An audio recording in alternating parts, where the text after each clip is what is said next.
how can we ever really know the difference between right and wrong?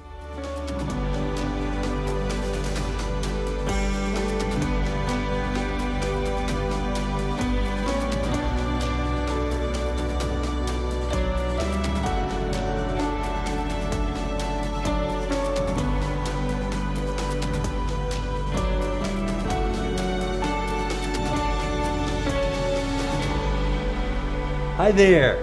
Have I told you about my best friend Jesus?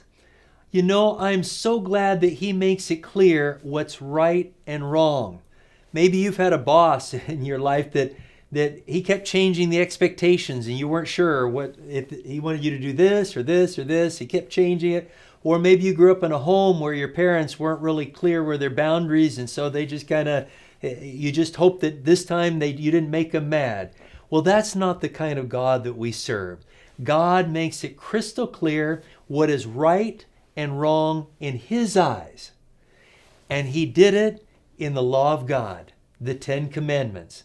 In fact, it was so important, we're told in Exodus, that He wrote it with His own finger in tables of stone. Where can we find the record of the 10 Commandments? In Exodus chapter 20, we find all 10 of them right there. The first commandment, no other gods before God. Nobody should take His place. It's number 1. Second commandment, just to summarize it, is no images, no idols, no icons. Nothing that would make us think of human thoughts and limit our conception of God. Third commandment, don't take God's name in vain. Be careful what we say. Realize not only His name is holy, but recognize His presence and His power, and don't take that for granted. Fourth commandment, remember the Sabbath day to keep it holy. The seventh day is the Sabbath of the Lord, your God. The fifth commandment, honor your father and mother, that your days may be long upon the land the Lord gives you. Sixth commandment, don't kill, don't murder. Seventh commandment, don't commit adultery. Eighth commandment, don't steal. Ninth commandment, don't bear false witness, don't lie. 10th commandment, don't covet, be satisfied with what God's given you. When we really understand the spiritual nature of the law, we don't just say things like, well, I've never killed anybody, so I've kept that commandment.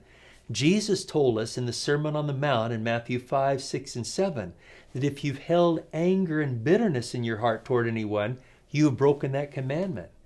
He said if you've looked after a woman to lust after her, you've broken the commandment to commit adultery. When we begin realizing the spiritual nature of the law, we begin realizing I am a sinner. And that's one of the purposes of God's law, to point out that we are sinners that need a Savior. If we think that we're all good, we'll never look for a Savior.